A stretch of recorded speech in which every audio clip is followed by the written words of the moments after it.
Here's with Sohaib. Every so often you come across a story that's inspirational, not only because of the story, but also because of the story behind it. And that's definitely the case with Nimpentoad, a new book by Henry, Josh, and Harrison Herz. Now, you might be wondering, why are there 3 authors involved with a particular project? I'll tell you why. Henry's the father, and Josh and Harrison are his boys, and this book is a product of not only their love for each other, but their love of fantasy itself. And before we actually get to chatting with them, I want to make clear that this book is something that you should pick up for your youngsters. I'm going to be reading it to my 4-year-old, and you can visit their website, www.nimpentoad.com, to pick up a copy. That's www.nimpentoad.com. Guys, great effort here. Welcome to Fictional Frontiers. Thank you. Henry, let's start with you. Obviously, a lot of parents out there don't put forth the effort that you have in working with your boys. So how did this all begin? Well, as you surmised, my boys and I all love fantasy. We're Lord of the Rings fans. We can't wait for the Hobbit movie to come out.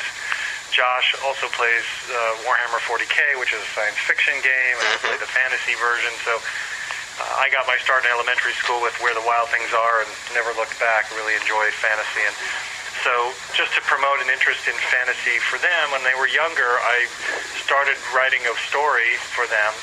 And over time, they kind of gave me feedback, and so we went back and forth, and the stories evolved over time, and they helped name some of the characters and some of the creatures. And I shared it with some family members, and one of them, my sister-in-law, said, you know, you should think about publishing this, because originally it was just for our own enjoyment. And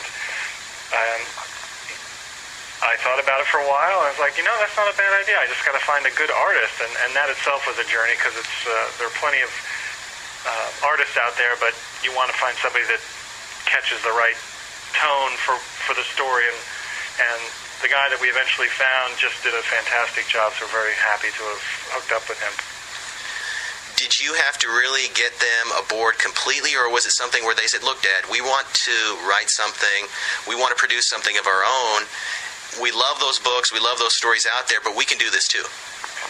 Well, it wasn't pushing, but I did initiate it. In other words, I drafted the story and just showed it to them because I knew that they liked fantasy. So it wasn't me saying, let's do a project together. It was just me starting the ball rolling, and they jumped on board, if I can mix metaphors.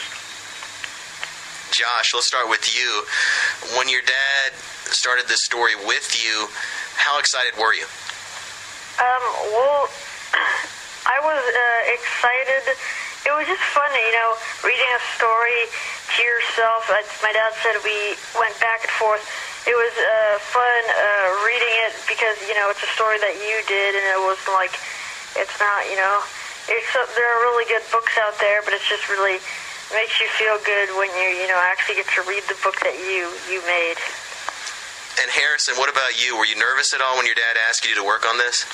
Well, yes and no, because there's other stuff that I would rather do, but I know that this would kind of be other fun project.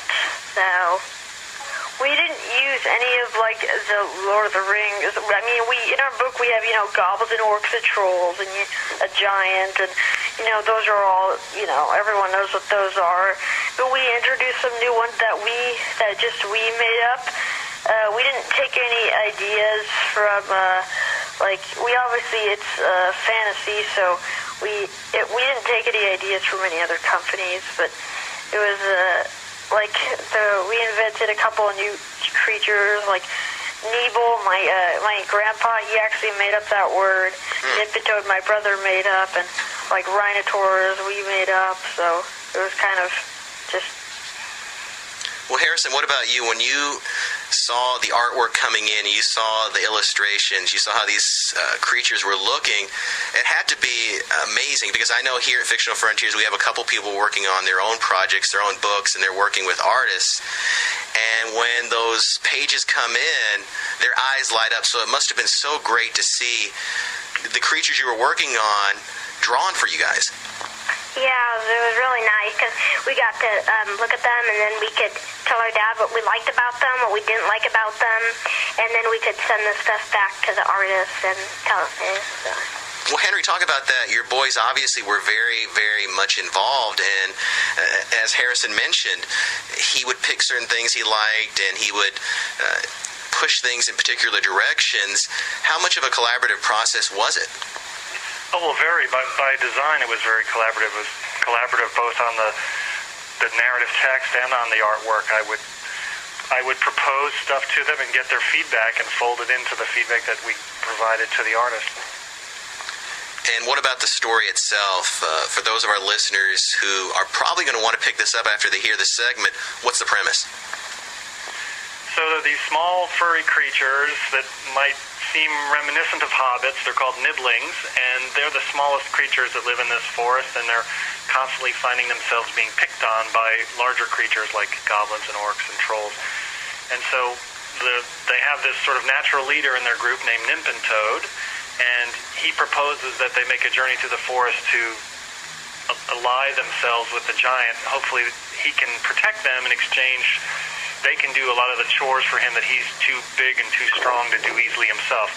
For example, he loves to read books, but his fingers are so big it's hard for him to turn the pages. So Nimpentoad reasons, well, if we offer to do some chores for him, he'll protect us, we'll be safe. But they have to work their way across the dangerous forest to get to him, and hence the journey begins. I read your story, I loved it, and I definitely saw shades of The Lord of the Rings in this, and I'll tell you why. Because in The Lord of the Rings, you guys have all read the books and seen the movies. It's about certain characters who are in many ways the weakest, finding out they have certain strengths that they didn't realize they had.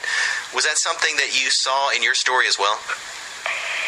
Yes, because, Nimpentoad, a lot of the nibblings, they're not that really, most of them are clueless, but Nimpentoad was he's one of the smartest, so, yeah. Your boys started this book 5 years ago, and I would hazard a guess that their mindset, their attitude is very different now from when it was then. Well, certainly they've grown, but actually the story didn't have to evolve very much. I wanted to emphasize positive traits that are just as applicable to 6-year-olds as they are to 10-year-olds, and that's Nimpentoad helps his nibblings get out of trouble by being clever, and they have teamwork, and they work hard for a goal, and so those are positive lessons that are applicable to any age. And what about the marketing for the book? What are you doing to get the word out? I am working my boys to the bone. Chatting with us. I have a web background, so we have a very extensive web presence. We've got a nice little website. We're on Facebook and Twitter. We've got a YouTube video, a little book trailer. But the thing that gets this thing really moving is, my boys are just a walking human interest story, right? Because there's this meta story about a father and sons writing a fun book together. So they get in the newspaper pretty easily. We do readings. We're doing public libraries, and we're doing bookstores. We just had our book launch party at Mysterious Galaxy Bookstore in San Diego. We're scheduled for other book signings at Warwick's, which is a famous indie bookstore in La Jolla, California, and Vroman's is carrying us down in L.A. So putting the boys out there, in fact, they're hilarious to watch. We put them out at a farmer's market. My wife and I don't even sit at the table. We kind of step back and watch them, and they are very good at getting people to come over and take a look at the book. And it's a truly stout-hearted person that can walk away without buying the book because they do such a good job telling the tale. I think your boys are onto something here. I really do. Well, that's very kind of you. From the beginning, once we decided to share this beyond our own family, the intent was to make it about a project that was something that we could do together that's fun, but that would also be teaching them important life skills. This is not the first entrepreneurial effort that we've had. They have 3 other web-based businesses that I've helped them start, and they're very good at promoting that. They've learned the idea of you take money in, but you don't get to keep all that money. Some of it was spent on materials or services, and then you subtract the expenses from what you take in, and that's your profit, and you give some of that to charity. And they understand all that because we've been doing this for a while. So they understand the responsibility of, hey, if an order comes in, that means you've got to you've got to fill it, right? You can't just blow it off. You've got to get a book, put it in an envelope, put some postage on it, and mail it off. So lots of good lessons for them that whether or not they become giants of the fantasy genre or not, at a minimum, it should make it easier for them to get into a good college, right? Definitely. Your friends at school and your friends outside of school, when they see you working on a book like this, does it inspire them? Have you ever told them that they should do the same thing that you're doing? Have I ever told them? No, I've never told them that they should. But they're my friends, and even the ones that I don't go to school with are very supportive, and they're all very interested because they're my age. So it's when your friend writes a book, it's kind of cool to I know Josh Herz, the guy who wrote Nimpentoad, and if we were to, have the book do really well, that would, it's just really cool to see your friend write a book. But no, I've never told them that they should go and write a book because it's all kind of dependent on how much time they have and all that stuff. Definitely a very mature and fair response. And Harrison, I'm curious, obviously you have the book, you're a fantasy fan, and you know that if there's a story in one medium, if there's a film, if there's a television series, there are obviously going to be other versions of that as well. So what would you like to see? Yeah, that would be pretty nice if they could make toys. That would be pretty cool. And then, like you said, the TV, if they made a show about it, that would also be very, very exciting. So I think we like the way you're thinking there. It's all about transmedia. It's all about transmedia. Well, it's funny. It works the other way, too. For example, I read John Carter of Mars back in high school, and I saw the trailer that they're making that movie now, and so I downloaded. It's so old, it doesn't even have copyright, so I downloaded the text from Gutenberg onto my boys' iPod so they can start reading it. Yeah, I'm reading it now. So I remember when Lord of the Rings movies came out, and somebody was like, "Hey, that Two Towers book, is that some sort of reference to New York? 9/11." Right. No, that was predated that by quite a bit. And as we head out, I'd love to hear what you guys would like to see come from this project in 2012. Let's start with you, Henry. Well, I think it's the project we're right in the middle of. It's just getting the word out, having more and more people exposed to Nimpentoad. It's been a fun project to work on with my kids, but it's also gratifying when we get to actually share that story with other people. So, as you might expect, the easiest way to find more information about it is on our website, which is, as you would think, www.nimpentoad.com. Josh, what do you want to see in 2012? Is there a movie? Is there a book? What are you most excited to have come your way in 2012? Yes, when you asked Harrison that having merchandise would be very cool, I think that having a merchandise is very cool. Depending on how well this one does, we might do a sequel. Having a TV series would be even bigger, but that's kind of, that's thinking way ahead. But yes, seeing some merchandise would be really awesome for 2012. And what about you, Harrison? Movie would be nice.